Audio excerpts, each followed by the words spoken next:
Halo teman-teman, perkenalkan kami dari kelompok 2 yang beranggotakan Nurul Hidayah dan Sasa Apel.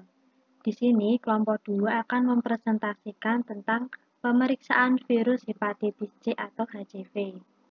Virus hepatitis C yaitu penyakit infeksi yang disebabkan oleh virus hepatitis C atau HCV yang menyerang organ hati.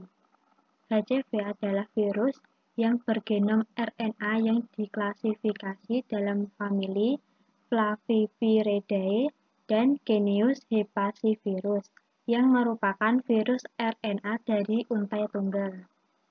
Hepatitis C yaitu virus yang dapat ditularkan melalui darah, dapat menyebabkan peradangan hati yang pada akhirnya dapat menyebabkan sirosis hati.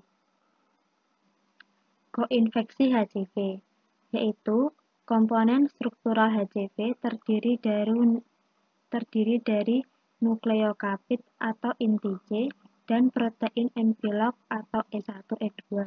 Protein E1 dan E2 merupakan glikoprotein yang terdapat pada bagian terluar virus yang berperan dalam proses masuknya virus ke dalam sel inang.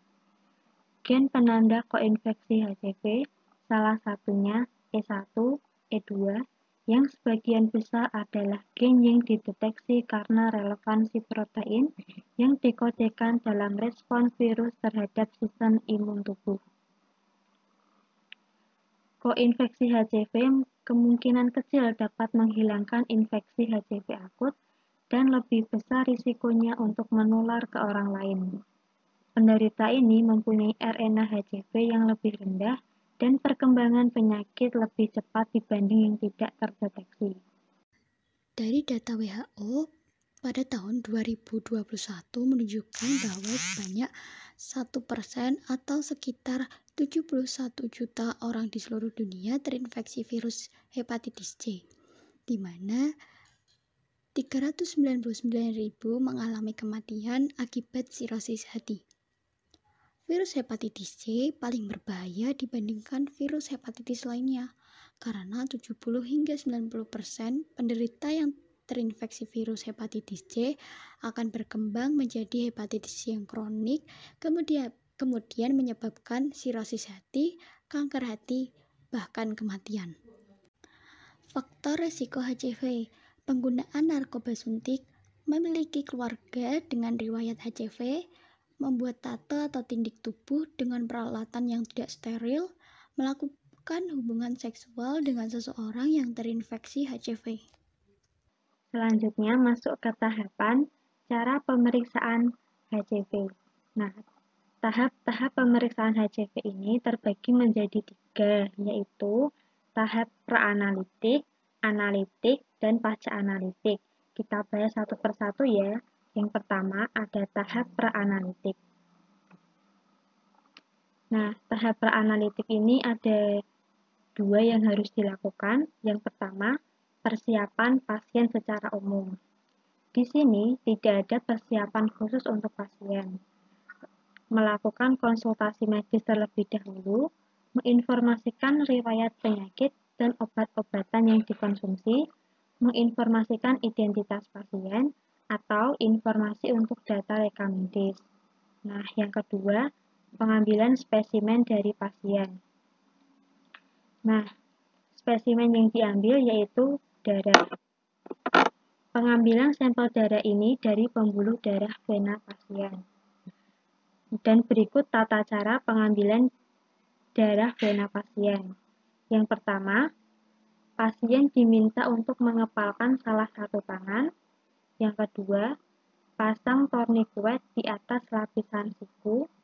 Yang ketiga, pastikan daerah tersebut adalah vena paling besar. Keempat, tusuk bagian vena dengan lubang jarum menghadap ke atas dengan sudut kemiringan 15 derajat. Yang kelima, setelah volume darah cukup, lepaskan tourniquet dan minta pasien untuk membuka kepalan tangan. Keenam, tarik jarum secara perlahan dan tekan dengan kapas swab. Setelah itu, darah berhenti lalu diberi plester. Yang ketujuh, masukkan darah dari fluid ke tabung EDTA yang sudah diberi identitas pasien dan tabung diberi kode warna sesuai proses pemeriksaan. Yang terakhir, sampel darah segera diantar ke laboratorium dalam waktu 30 menit setelah pengambilan spesimen.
Yang ketiga, persiapan alat dan bahan. Berikut adalah alat dan bahan yang digunakan untuk pemeriksaan secara PCR. Yang pertama, alat Cobas AmpliPrep untuk menyiapkan spesimen secara otomatis. 2. Alat Cobas Segment 48 Analyzer untuk amplifikasi dan deteksi secara otomatis. 3. Buffer PCR. 4. DNTP Mix. 5. One Step RT-PCR Enzyme Mix. 6. Primer Forward. 7. Primer Reverse. 8. Probe pengikat alur minor hidrolisis. 9. RNA cetakan. 10. Instrumen Affiliate Biosystem. Tahap yang kedua dalam pemeriksaan ini adalah tahap analitik. Tahap analitik yaitu isolasi atau ekstraksi RNA virus hepatitis C. Yang pertama, jarum darah telah dideteksi dengan RNA positif kuantitatif dengan metode ELISA. Kedua, RNA virus diekstraksi dari 1 ml serum atau plasma menggunakan kit virus QAIM ultrasense dengan buffer elusi yang akan digunakan sebagai cetakan untuk PCR RNA kuantitatif. 3. Sampel serum ditambah buffer lysis L6, kemudian divortex, diinkubasi, dan disentrifugasi 12.000 rpm. 4. Dicuci dengan buffer pencuci L6 dan diendapkan dengan etanol 70% dan aseton. 5. Pelet dikeringkan dalam water bath pada suhu 56 derajat Celcius selama 10 menit. 6. Ditambah larutan TE, divortex, diinkubasi, dan disentrifugasi 12.000 rpm. 7.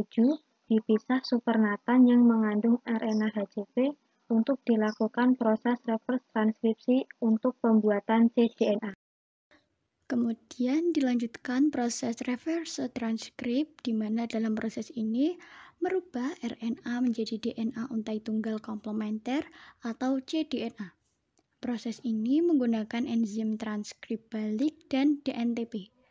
Proses reverse transcript membutuhkan waktu selama 30 menit pada suhu 37 derajat Celcius. Langkahnya yang paling atas itu adalah cetakan DNA. Kemudian transkrip balik mengikat cetakan RNA dengan adanya primer yang dianyl. Transkrip balik akan mensintesis cDNA dengan menggabungkan DNTP dari campuran reaksi. Kemudian proses ini menghasilkan hibrida cDNA atau sintesis cDNA untai pertama. Tahap amplifikasi DNA komplementer dengan RNA virus. Teknik ini sering digunakan dalam penelitian ekspresi gen dan diagnostik penyakit yang melibatkan virus RNA.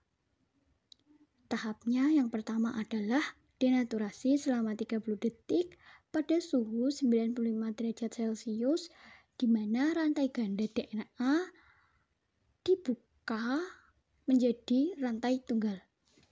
Tahap kedua, annealing pada suhu 55 derajat Celcius selama 30 detik. Enzim primer akan menempel pada rantai tunggal DNA. Tahap ketiga, extension pada suhu 72 derajat Celcius selama 45 detik. Di mana TAG polimerase memanjangkan DNA untuk membentuk strand DNA baru. Tahap extension pada suhu 72 derajat Celcius merupakan tahap terakhir dari proses PCR. Tahap pasca analitik pemeriksaan HCV. Pembacaan hasil menggunakan alat elektroforesis RT-PCR untuk virus hepatitis C.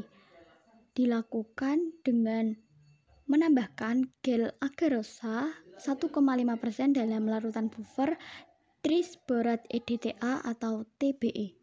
Kemudian mewarnai gel dengan larutan etidium bromida. Lalu memvisualisasikan hasil elektroforesis dengan UV transiluminator. Contoh di sini hasil yang diberikan dari elektroforesis. Cara membacanya adalah pada pita amplikon DNA HCV dengan sampel plasma darah nomor 1, 2, 3, 4, 5, 6, 7, 8, 9, 10, dan 11 didapatkan positif pita DNA berkisar 250 BP menggunakan sepasang primer CRABP2 gen HCV GP2. Tes RT-PCR untuk HCV adalah tes darah yang mendeteksi keberadaan materi genetik virus HCV atau asam ribonukleat RNA virus tersebut. Tes ini dapat menentukan apakah seseorang terinfeksi hepatitis C. Pencegahan hepatitis C. Yang pertama, mengusahakan melakukan aktivitas seksual secara aman. Kemudian tidak menggunakan obat-obatan yang terlarang, dan menghindari berbagai barang pribadi yang berpotensi terkontaminasi darah. Contohnya sikat gigi atau gunting kuku. Ada pesan untuk semuanya, don't let hepatitis drain your life. Get tested and stay healthy. Sekian presentasi dari kami. Terima kasih.